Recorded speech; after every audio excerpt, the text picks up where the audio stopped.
বান্দা যদি নাফরমানি করো তাও তোমার সময় চলে যাবে। ও দেখো না আজকে যার বাসর রাত তারও তো রাত শেষ। আজকে যে বান্দা হসপিটালে বেডের মধ্যে বেতায় কাটনাইতেছে তার তো একদিন রাত, তারও তো রাত শেষ হয়ে যাবে।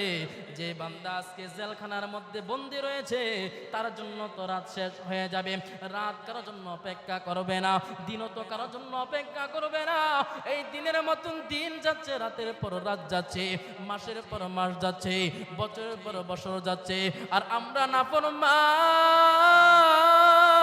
আমরা মনে করতেছি আমাদের হায়াত দিন দিন বাড়তেছে, হায়াত দিন দিন বাড়তেছে।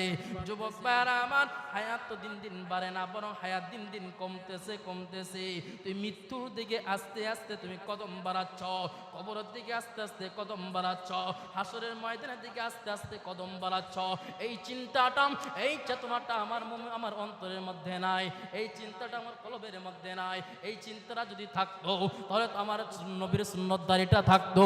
এই চিন্তাটা যদি থাকতো তাহলে নবীর সুন্নত মাথায় টুপি থাকতো।